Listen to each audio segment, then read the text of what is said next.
Notre prochain invité, vous le reconnaissez, c'est notre député fédéral, Bernard Gérard, qui vient nous voir une fois par mois. Bernard, bonjour. Bon matin. Ça va? Ça va très bien. Oui. Très, très bien. Bon, remis de vos vacances, là, c'est correct, là? Vacances. Quelles vacances? Quelles vacances? On sait qu'avec les élections, puis... on sera pas en vacances cette semaine avec... oui, remis de mes vacances. Dans ce sens-là, oui, ça va, oui. On est retourné à Ottawa, ça fait quelques semaines que nous sommes là. Et là, on a une semaine dans le comté, et on en profite, nous, pour faire nos cliniques de passeport. Ensuite, on retourne à Ottawa, là. Je vais avoir une semaine en novembre. Et cette semaine-là, m'est consacrée à moi personnellement, où je me réserve toujours une semaine, c'est 4 jours, en fait, là. C'est une semaine écourtée, mais en tout cas, où je vais à la chasse à l'oie avec mes amis depuis 35 ans. Et là, cette année encore, on va aller à l'Ogrue. Alors, ça fait plusieurs années qu'on va aller à l'Ogrue. C'est un paradis de la chasse, là. Oui. Alors, puis c'est dans mon comté, je suis content. Bien des chasseurs. Je suis content, c'est dans mon comté. Ça fait que j'adore les gens des Ce que je comprends, c'est que vous êtes amateur de chasse au petit gibier. À l'oie, ouais, au petit gibier. Je vois pas au gros gibier, là. J'ai jamais été attiré par ça, mais les oies, les perdrix, etc. Donc, c'est une chasse party, je vais dire ça. Avant d'entreprendre nos... Oui. Parce qu'on a beaucoup de sujets à jaser, mais Oui. je veux savoir comment ça se passe quand... Bon, il y a eu des élections. Vous avez été arrêté tout l'été. Vous avez recommencé quelque part mi-septembre. Oui. Là.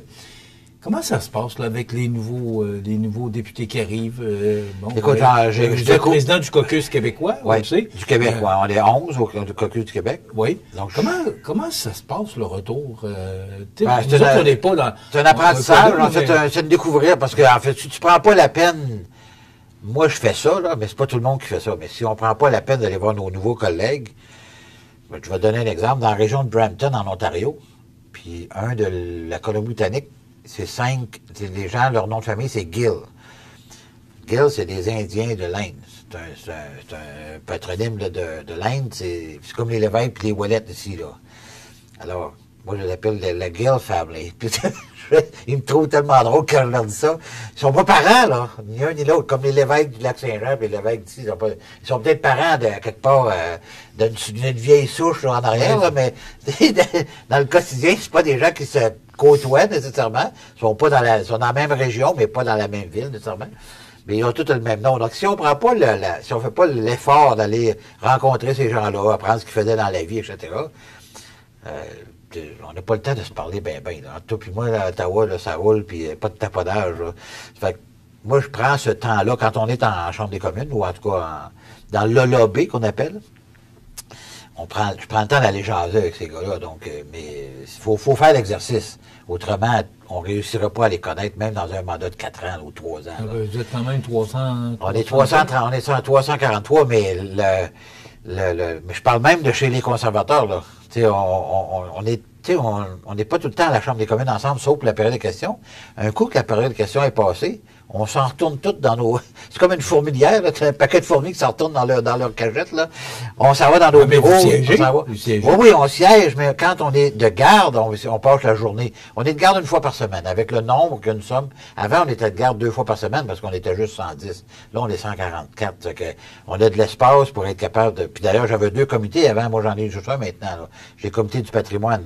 Avant, j'étais sur l'industrie et les langues officielles. Donc, il y a assez de députés pour être capable de mettre du monde dans tous les comités sans que les gens en aient 2. D'ailleurs, il y en a qui n'ont pas de comité du tout.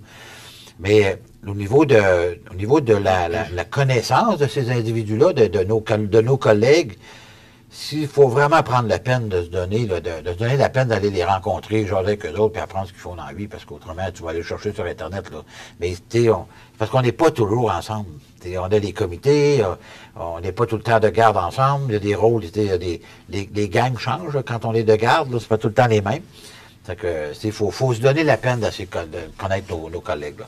Comment ça se passe? Parce que pour Monsieur Carney, c'était son baptême de l'air. Son baptême de l'air. Oui, puis votre chef qui a été réélu. Oui.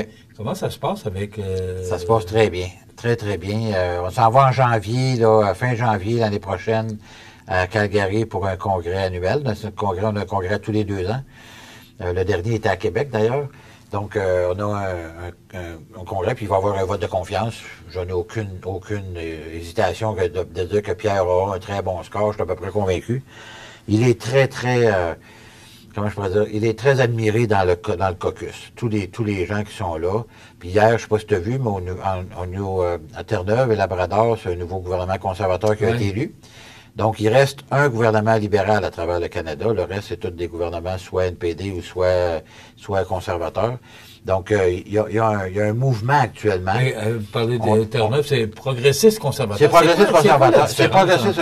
Bon, en fait, essentiellement, la différence, c'est que le Parti conservateur, comme on le connaît aujourd'hui, ça a été une fusion. Sur le règne de M. Mulroney? Oui, c'était M. Harper. À l'époque, c'était progressiste conservateur avec M. Mulroney. Il est arrivé, les gens de l'Ouest qui étaient insatisfaits, ils ont formé le Reform Party. Et là, il y a eu une fusion avec M. McKay, qui était du Reform Party, puis M. Harper qui était du Reform, puis M. McKay qui était celui qui avait pris la place de M. Mulroney pour les progressistes conservateurs. Ce qui a formé le Parti conservateur d'aujourd'hui. Mais ça change quoi au bout de ça change quoi, c'est que... Est-ce que ce sont les mêmes lignes de parti? Ou? Les valeurs de l'Ouest sont plus des valeurs sociales. Tandis que... Puis l'Ouest, j'entends la Saskatchewan, Manitoba, Colombie-Britannique. L'Alberta, c'est très, très économique, là. Mais pour le reste... puis les progressistes conservateurs sont axés plus sur l'économie. Donc, c'est pour ça la roche dans notre soulier, là, pour nous autres, les conservateurs, c'est la portion, je dirais les progressistes dont je fais partie. Parce que moi, je suis conservateur économique, je suis pas un conservateur social. Mais le conservatisme social, c'est les gens qui sont contre l'avortement, etc., etc. Donc, ces éléments-là, on les combine, puis on les a à l'intérieur de notre parti, puis on est très fiers de les avoir avec nous autres. On est un parti qui écoute autrui, c'est-à-dire qu'on écoute les autres, on est capable d'accepter qu'on a des différences. Et ce qui n'est pas toujours le cas dans d'autres partis. Alors, non, moi, sincèrement, je me sens très à l'aise à l'intérieur de ce parti-là. On est très orienté. Puis, comment je pourrais dire ça, l'évolution de la pensée conservatrice, puis l'évolution de ce qui se passe sur la planète, avec ce qui se passe actuellement un peu partout sur la planète, particulièrement sur l'immigration, tout ça, fait en sorte que les gens ont tendance à porter un regard plus positif sur le conservatisme que sur le libéralisme, là, puis de dire en évitant tout le monde, etc. En quelques secondes, est-ce que, avec le nouveau Parti progressiste conservateur à Terre-Neuve, est-ce que, parce que ce matin, je voyais sur Radio-Canada que le projet de Churchill pourrait être menacé. En fait, est-ce qu'il est menacé? Non, il n'est pas menacé. En fait, parce qu'il y a une entente de principe. Moi, il y a une entente de principe. Bien sûr, à partir du moment où ça ne tient plus. Pourquoi qu'on signe des ententes de principe? Il faut faire attention. Quand on est en affaires, tu es en affaires, Michel. Quand tu dis qu'on a une entente de principe, c'est une chose. Mais dans l'évolution des choses, puis on parle de partis politiques ici, là. Donc, il vient d'avoir des élections. Dans les promesses électorales que les gens ont faites, le premier ministre progressiste conservateur à Terre-Neuve a dit on va revisiter l'entente pour s'assurer qu'on est allé chercher véritablement ce qu'on pouvait le plus. Il y avait un protocole, une entente de principe, mais il n'y avait pas de signature encore. Donc, à partir du moment où c'est pas signé, c'est pas signé. Regarde, tout le monde sait ça, là. Il faut que l'entente soit signée pour qu'elle soit valide. Tu peux pas aller l'invalider par la suite. Il me semble qu'on a assisté à une signature avec M. Legault. C'était la signature de l'entente de principe. Le premier ministre libéral qui était là. C'est l'entente de principe. C'était pas l'entente finale. Donc, ça fait partie des négociations. C'est la même affaire avec Washington actuellement, avec les bois d'œuvre, puis tout ce que tu trouves. Je sais que c'est un sujet que tu veux qu'on parle. C'est important parce que dans la région ici, tout le haut du comté est le Saint-Pamphile, etc. Saint-Just-de-Bretonneux, c'est des régions qui sont particulièrement attentives à ce qui se passe actuellement, puis touchées par les tarifs de bois d'œuvre qui sont rentrés hier en vigueur, d'ailleurs à 10 additionnel. Donc, il y a 45 de tarifs sur le bois d'œuvre. Et quand j'ai parlé avec un des hauts dirigeants,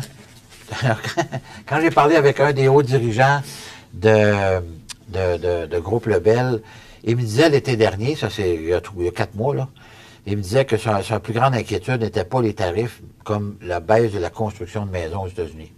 Évidemment, quand un des propriétaires du groupe Lebel disait hier que le marché était à terre. Oui, totalement. En fait, ce qui arrive, c'est qu'en imposant des tarifs, M. Trump fait augmenter le coût des matériaux de construction. C'est pas juste... Comme s'il n'était pas déjà assez cher. C'est ça. Mais aux États-Unis, c'est beaucoup moins cher qu'ici en passant. Là. Écoute, ils ont 350 millions de personnes, on est 47 là. Donc, il y a une différence sur les coûts des matériaux. Mais il en demeure pas moins que l'imposition de tarifs fait en sorte que les coûts sont augmentés aux États-Unis, ce qui fait que le marché n'est pas très bon. D'ailleurs, M. Trump a mis la bisbille dans plusieurs associations ou plusieurs départements d'État, dont celui des sondages, le recensement, etc. Donc, ils sont même plus capables d'avoir des vrais chiffres par rapport à ce qu'ils étaient capables d'avoir avant. En tout cas, la prévisibilité des chiffres était tout le temps là. Là, ils sont comme un peu perdus dans leurs chiffres. Le nombre d'emplois, le taux de chômage, etc. C'est comme. Puis là, ils sont comme pas en grève, mais en lock-out un peu, les employés de l'État aux États-Unis. Donc, ils sont pas capables d'avoir des vrais chiffres. Mais la réalité, c'est que l'économie aux États-Unis n'est pas si florissante que ça. Ils rentrent beaucoup d'argent avec les tarifs, mais tu peux avoir bien de l'argent dans tes poches, mais ça dépend ce que tu fais avec. Là, mais là, ce qu'a annoncé avec la Chine, là, tout de suite, les marchés boursiers ont réagi. Puis là, il a dit, soyez pas inquiets, il a écrit ça sur Truth Social. Là. Mais moi, je vous ramène à notre région là, pour les tarifs douaniers.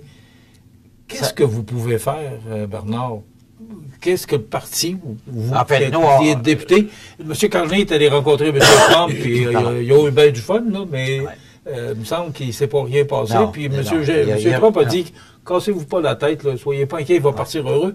Pas sûr qu'il est parti. Il est revenu bredouille, puis la seule chose, la seule carte qu'il avait dans ses mains, potentiellement pour s'aider, là, c'était de dire, pipeline, le pipeline Excel, est-ce que ça te tente de reviver ça?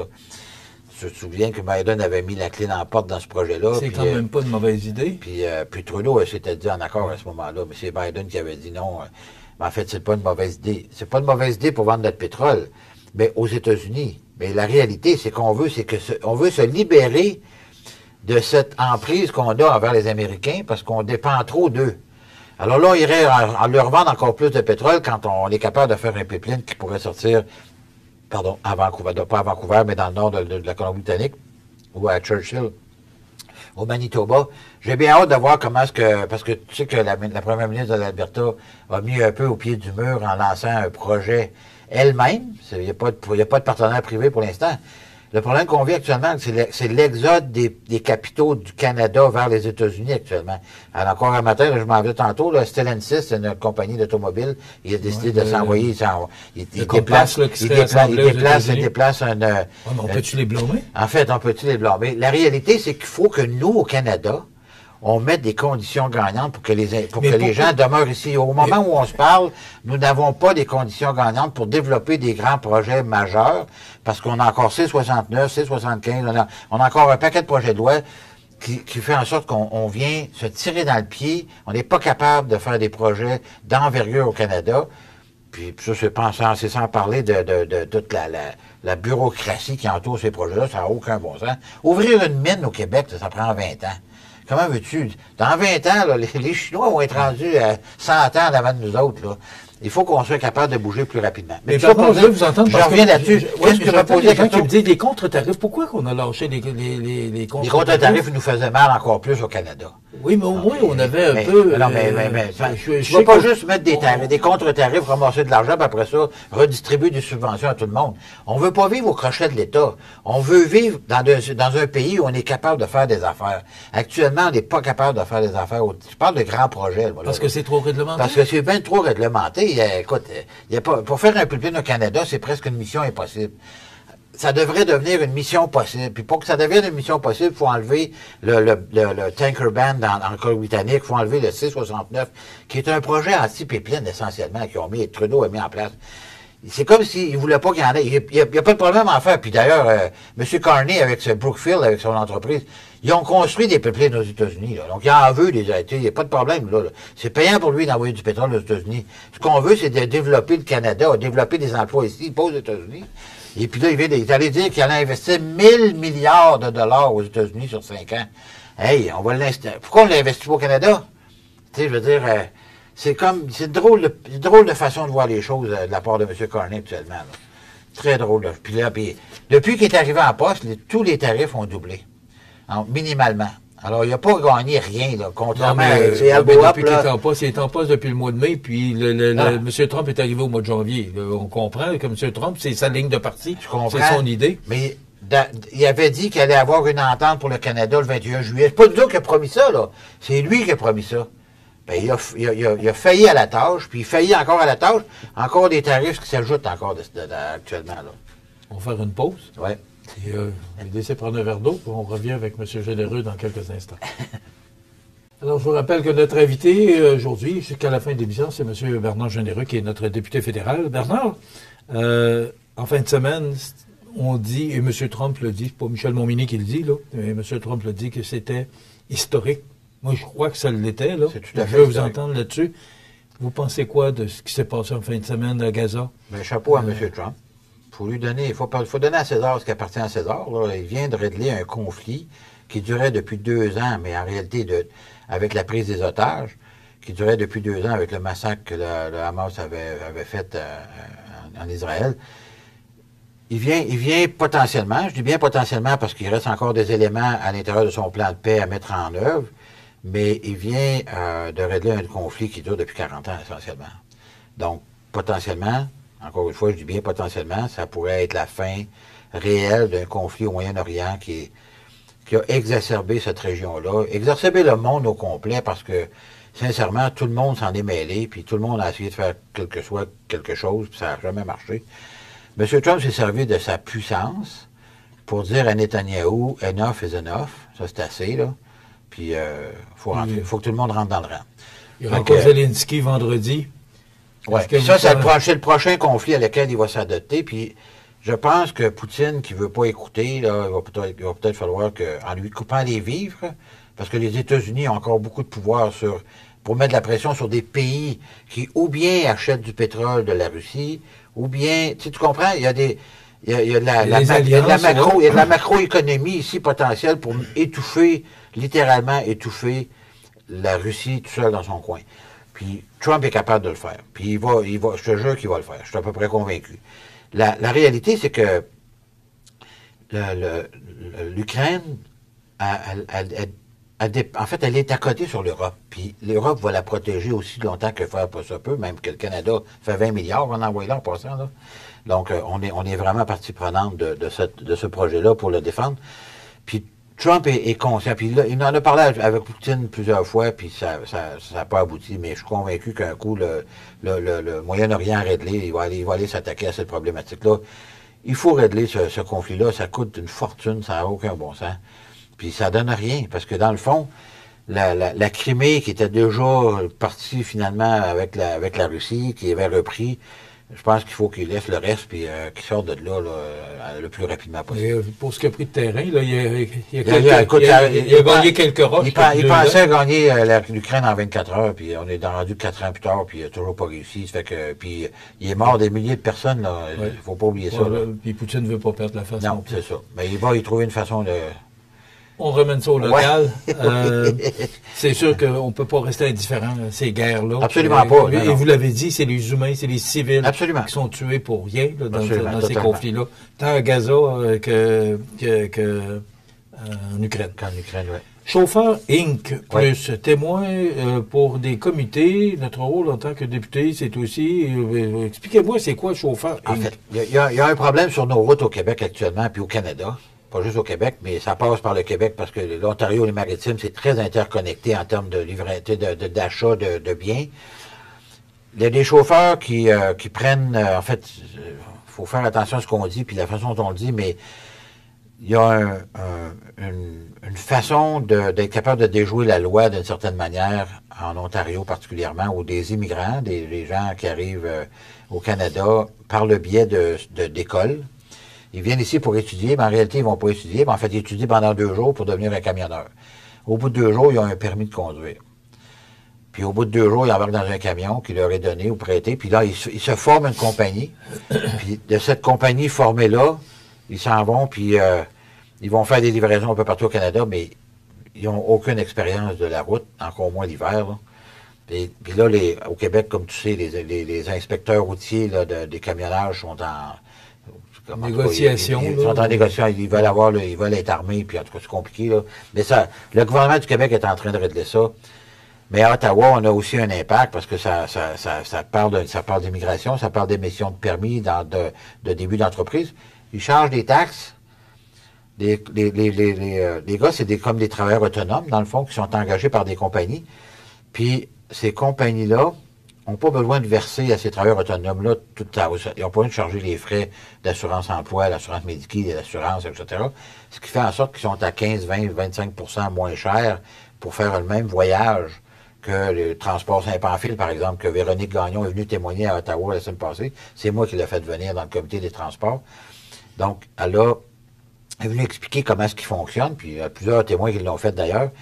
Et ça, puis là, ils partent des compagnies, ils ramassent les taxes en plus, 15% de taxes, puis ils ne leur donnent pas au gouvernement, puis ils déclarent faillite. Puis ils repartent une autre compagnie dans le même matin. C'est un stratagème qui sont organisés, structurés, là, c'est comme un cartel, là. Puis c'est ça qu'on est en train d'analyser puis de voir au comité des transports à Ottawa avec les témoins qui viennent, parce que la sécurité sur nos routes, je ne sais pas si tu as remarqué, mais il y a eu plusieurs accidents de camionnage avec des impliquants des camions dernièrement. Les camions ne sont pas inspectés. Les camions roulent avec des pneus finis pour la plupart, en tout cas pour plusieurs. En tout cas, puis le camion, le chauffeur, au Québec, c'est 600 heures de formation, c'est pas 2 jours, là. C'est 600 heures de formation pour devenir un camionneur, puis tu as des étapes à passer, là. En Ontario, tu es capable d'avoir un permis au bout de 48 heures. C'est complètement ridicule. Ça fait pas de sens. Là. Bon, vous donc, tout à l'heure que les comités, ça prend une éternité. Oui, mais les comités, en fait... On est conscient parce que tous les médias parlent de ce fléau-là. Oui, actuellement, c'est un fléau, je pense. Mais il se passe quoi, là? Est-ce que En fait, le comité a entamé la semaine passée son étude à Ottawa. Ils font, je pense, 6 ou 7 réunions. Donc, il y en a 2 par semaine. Mais une étude pour quoi? Un projet de loi? Non, pas une... C'est une étude pour savoir quels sont les problèmes, comment on peut y remédier, puis qu'est-ce que le gouvernement devrait faire pour remédier aux problèmes. Donc, il y a différents éléments à l'intérieur de ça. Il y a une question de taxation avec l'Agence du revenu, il y a une question d'immigration, il y a toutes sortes d'éléments autour de ça. C'est pas juste un problème dans le chemin, comme avec un camion dans le chemin. Il y a d'autres éléments autour de ça qui entourent toute n'importe quelle industrie, d'ailleurs. Il y a toute une série d'éléments. En identifiant le problème puis en identifiant les solutions, on va déposer un rapport au gouvernement, on va dire, c'est ça que vous fassiez, vous devez faire, faites-le vite parce que on peut pas laisser des camions tuer des familles dans la rue, là. Ça marche pas, là. Donc, on va voir comment le gouvernement, encore une fois, va réagir, puis à la vitesse qu'il va réagir après ça, mais au Québec, ils font la même chose actuellement. Il y a des analyses qu'on a de se faire, puis la question d'armer éventuellement les inspecteurs routiers, ben ça, c'est un élément qu'ils sont en train de régler. Avec Julien, le nouveau ministre des Transports, je sais que ça avance, là, je sais pas à quel rythme, mais on nous dit que ça avance. Ouais. Histoire à suivre, mais c'est actuel. Parce que vous dites toujours que les comités, c'est long. Non, en fait, parce que l'idée, c'est que l'importance, ce que je voulais faire relever par ça, c'est que l'importance des comités à Ottawa, là, il est véritable, dans le sens où on fait, là, les autres, on a faire une étude de Patrimoine Canada sur l'intelligence artificielle. Tu devrais entendre ce qu'on entend là, c'est incroyable ce qui s'en vient, là. Donc, ça va faire partie de nos vies, donc il faut comme encadrer ça d'une certaine manière. Donc, les comités sont importants à Ottawa, là. Je vous reviens sur le voyage de M. Carney à la Maison-Blanche. Vous en pensez quoi? Ben, j'en pense qu'il est revenu à Mainville, là, carrément. C'est bien beau, ils ont l'air d'avoir bien du fun ensemble, là, mais la réalité, c'est qu'il est revenu à Mainville, puis aujourd'hui, on a des tarifs, hier, on fait des tarifs de 10 qui se sont achetés sur le bois d'œuvre, qui touchent directement notre région. Il y a des fabricants de meubles ici à Montmagny, il y en a à Rivière-du-Loup, il y en a tout le beau à Saint-Pamphile, etc. Tout le monde est touché. Donc, puis c'est 25 sur les meubles en passant. Donc, c'est sûr que ça va être très difficile d'exporter aux États-Unis des meubles maintenant. Donc, on demeure dans le marché canadien ou européen. Là, on a beau aller signer, en passant, là, M. Carney, il retourne il envoie ses ministres signer des ententes de libre-échange avec des gens avec qui on a déjà des ententes de libre-échange. Il n'y a pas de nouveau dans la patente. C'est ça, mais l'entente, elle se termine en juillet 2026. Pourquoi qu'il se permet de Parce que, est-ce qu'il la respecte, l'entente? Ça, c'est la CE. C'est le libre-échange, c'est le libre-échange. D'ailleurs, il a déjà avisé qu'il allait avoir des nouveaux tarifs à l'intérieur de ça, puis qu'il allait aussi mettre le lait sur la table. C'est-à-dire que la gestion de l'offre pourrait être mise à mal, potentiellement, avec des nouvelles négociations l'année prochaine. On va voir ce que ça va donner. Mais une chose est sûre, c'est qu'il faut qu'on s'habitue à vivre avec ces tarifs-là, de toute évidence. M. Carney a échoué, de toute évidence, à régler cette question-là. Là, il parle d'une entente possible, mais on va voir c'est quoi aussi qu'il va falloir qu'on laisse, parce que Trump ne laisse jamais les affaires sur la table. Est-ce que Pierre Poilievre aurait fait mieux? Je ne sais pas. On ne peut pas le savoir parce qu'on n'a pas été élu. Non. Mais sincèrement, si on avait été élu... Je suis obligé de vous poser la question. Non, absolument, c'est une bonne question. C'est une bonne question. Le personnage, il faut... Parce que... Il n'est pas facile, je ne sais pas si tu te souviens, M. Trump avait dit J'aimerais mieux avoir un gouvernement libéral, là-dedans, avec M. Conley. Bon, regarde, c'est là. Il l'a, il fait ce qu'il veut avec. Alors, c'est-tu parce qu'il voulait pas avoir un gouvernement conservateur parce qu'il n'aurait pas été capable de faire ce qu'on aurait vu? Je ne sais pas, on aurait probablement réagi bien différemment que ce qui a été fait, là. Mais Conley, on voit qu'il patine, là, il fait du patinage artistique un peu, là. Un peu à travers le monde pour essayer d'aller. On a des ententes avec plusieurs. On a signé, pendant les conservateurs, pendant qu'on était là, on a signé 42 traités de libre-échange. On a un traité de libre-échange avec l'Europe. On n'a pas signé d'autres traités. Là. On a déjà des libre-échanges. Tout ce qu'on a à faire, c'est de mettre de l'argent pour aider nos entreprises à aller exporter là-bas. Les aider à faire de l'exportation plus que ce qu'on en fait actuellement. C'est ça qu'il faut qu'on fasse. Puis là, ben, en tout cas, c'est pas ça qui se passe actuellement. Est-ce qu'on s'en va vers une crise économique? Je ne sais pas. Sincèrement, c'est difficile à dire. C'est difficile à prévoir, mais les chiffres du chômage actuellement tendent à penser qu'on va aller en récession. Puis la réalité, c'est que certains économistes pensent que les tarifs, c'est pas dans l'immédiat que l'impact se fait ressentir, mais plus tard. Et là, les tarifs, en fait, ne sont pas rentrés depuis longtemps en vigueur, là, mais dans 6 mois, dans 1 an, on va probablement voir la réalité de ce que ça va donner. Une chose est sûre, c'est que tous ces tarifs-là ne créent pas d'emploi au Canada. Et ce qu'on dit, c'est qu'après le départ de M. Trump, dans 3 ans, là, parce qu'il y a presque... L'autre, qu'il soit démocrate ou républicain, va être tenté de laisser ça de même. C'est extrêmement surprenant qu'il décide des enlever. Puis là, ça va être de la négociation qu'il va continuer à avoir, mais moi, je pense que pour développer la relation avec les États-Unis, je ne sais pas, mais pour développer le Canada, je peux vous garantir une chose, c'est que ça aurait été bien différent si les conservateurs avaient été au pouvoir. Premièrement, on aurait travaillé tout l'été. Pierre Poilievre avait dit, on va être au Parlement tout l'été, puis on va s'assurer de faire avancer les choses rapidement. M. Conley nous a mis en vacances jusqu'au 15 septembre, comme c'était prévu. Puis, as-tu l'impression véritablement qu'il a accompli quelque chose à venir jusqu'à maintenant, là?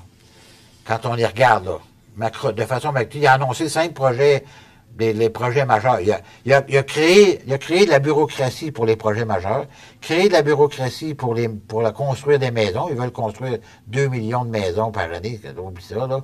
On n'a jamais été capable d'en construire plus que 400 000.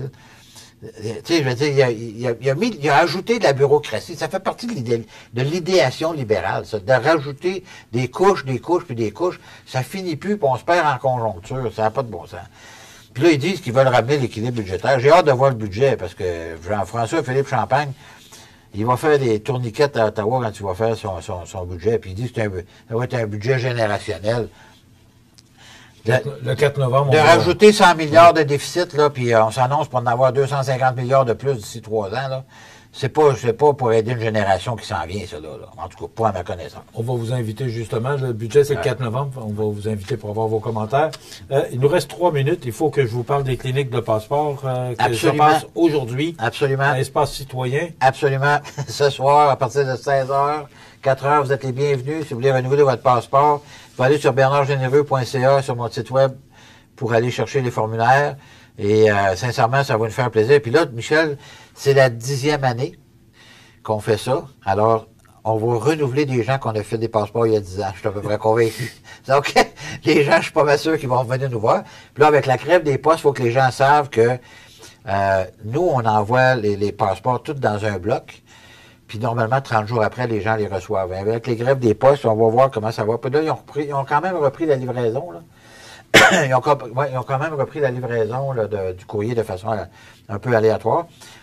Mais on est capable, on est déjà allé chercher des passeports de gens qui étaient mal pris parce que ça leur prenait, les passeports rapidement. On est allé chercher à Ottawa, on les a livrés d'autres mêmes. Tout est possible avec un député généreux. Ça vous a fait du bien? Oui, ça m'a fait du bien. Mais c'est quelque chose, Michel, qui a fait la différence dans le service qu'on offre à la population. Puis là, on en a à la Rivière-du-Loup vendredi, puis un autre samedi au Témiscouata, première. Donc, on a nos bénévoles, tout le monde est super de bonne humeur, puis on va donner du service comme on en fait depuis 10 ans. Puis les gens apprécient ça, c'est incroyable. Il reste 1 minute et demie pour ne pas le choix. Regardez, 1 minute 37. Là, ben oui, c'est bon, ça. Rapidement, vous pensez quoi de la grève des postes? La grève des postes, écoutez, l'annonce de M. Lightbound. M. Lightbound, ce qu'il a annoncé, on avait prévu ça en 2015. On est rendu 10 ans plus tard, on a perdu 10 ans. 10 ans et 5 milliards de dollars qu'on a dompé dans le feu. Bernard, je me garde quelques secondes parce qu'aujourd'hui, il y a Soupe Populaire au sous-sol de l'église Saint-Thomas, soupe et café offerts gratuitement. C'est de 11h à 13h30. C'est ouvert à tous. C'est un geste de solidarité pour soutenir les personnes dans le besoin. Ouais, c'est bon, ça. Oui. Il y a d'autres activités aussi. Attendez, le 17 octobre, vendredi, c'est la nuit des sans-abri, de la solidarité pour plus de dignité. Ça se passe à la Maison La Frontière. Et il y a samedi 18 octobre, départ en autobus, on va, les femmes de Jardilet qui a une marche à Québec. Alors, c'est dans le cadre de la pauvreté qui peut prendre différents visages. C'est ça. Mais tu sais pourquoi? Quand les gens sont à 200 pièces d'arrivée actuellement pour une grande proportion de la population, 200 pièces par mois d'arrivée. On peut changer ça par la politique, toutes ces choses-là, pour faire en sorte d'améliorer en baissant les taxes, les impôts, puis en faisant en sorte que les gens ont plus de liberté. C'est ce que les conservateurs proposent depuis longtemps. À la prochaine élection, là, j'espère que les gens, pas ici, parce que les gens ont déjà compris, là, mais ailleurs au Canada, que les gens vont comprendre. Il faut qu'on revienne avec un gouvernement conservateur. On va changer la donne complètement. Merci Bernard. Bernard Généreux, député fédéral.